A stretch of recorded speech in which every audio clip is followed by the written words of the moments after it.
know how Brother Davis and Mrs. Davis are always talking to us, how we are their children, and how they love us as their children. So today we wanted to show them that we love them as they're our fathers and mothers. So we got them a little something while you all were gone. We got together and we bought you a little something.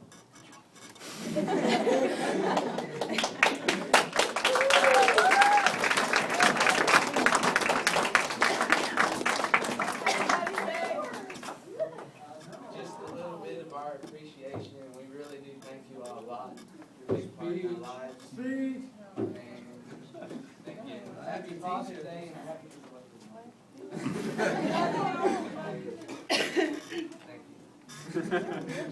You want me to open this now? Yes. We were just talking about getting flowers for our porch. That's perfect. Thank you. Happy Dad's Day.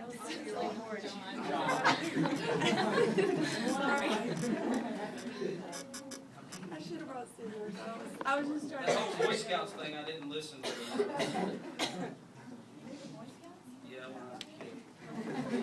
I was a Boy Scout since I was 13. Then I became a Girl Scout. No, but I really just want food. Yeah, we're moving away from the scraps. I got it. Look at that. All right, here goes. Rip it. Empty box.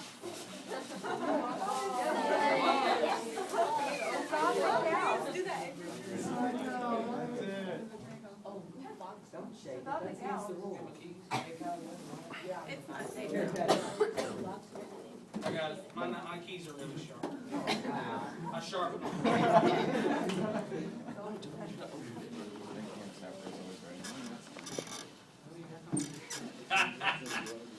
Awesome. Awesome, awesome. It is it's a Clay's Mill hat with my name on it. All right, and number 1 YP on the side. Put it on. And a gift card for Frojo's, or Froyo's. Orange leaf. It says Froyo on the front, that means frozen yogurt. Okay, gotcha. Thank you all so much. Can we put it on? He's got a red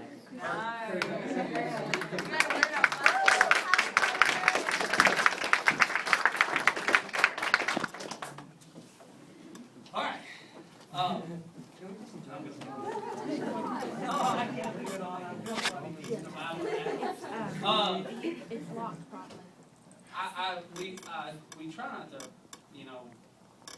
be too public with things, but Mother's Day and Father's Day are pretty rough because we want a baby.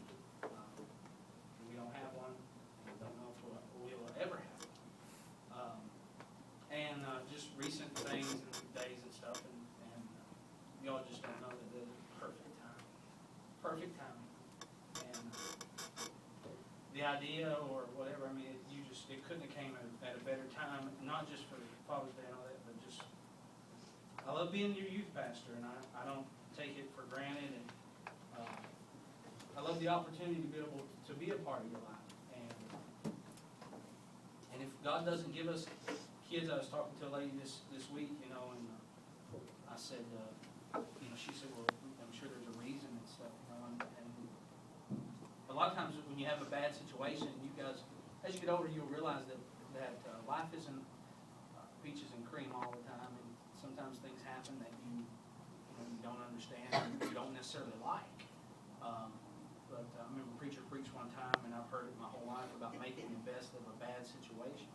And I'll live my life believing that the reason, if God doesn't give us children, the reason God didn't is so that we can love you all as our kids.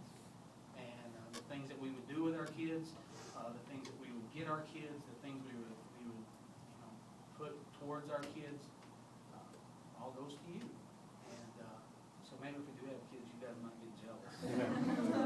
But just help us pray when we pray. Just remember us, and we don't. You really don't understand why sometimes, but there's things like that in everybody's life, not just ours. And there'll be things in your life that you won't understand why. And you'll pray, and you'll pray, and you'll pray, and you don't really ever get an answer to why. The important thing is that you keep doing what you know you're supposed to do. I preached a sermon here one time, my first sermon I ever preached here, to the main service, to the old people, is when I disagree with God. And talked about when that guy that owned the farm, he hired some people, and he hired Wendell early in the morning at 6 o'clock. He said, I'll pay you a penny a day. Well, then he hired Robbie at 9 o'clock in the morning and paid him a penny a day. Now, does that sound fair? Because when did Wendell start? When did he start? What they make? The same, right? Well, then he hired Caleb, and he paid Caleb, or he hired Caleb, and he said, you can start at 12, and I'll pay you a penny a day. Now, wait a second. Wendell over here is going. Then he hired Noah at 3 and said, I'll pay you a penny a day. Then he hired Colin at 5 and said, I'll pay you a penny a day. Is that fair? Honest. It's okay to say it. It's not fair. Wendell probably said, look, Kyle, there's no way Kyle deserves a penny. And the story is the farmer looked at Wendell and said, how much did I tell you I pay you? And I paid you. Well, when I disagree with God, here's what I've learned to do. Number one, I realize that God is always right and God is always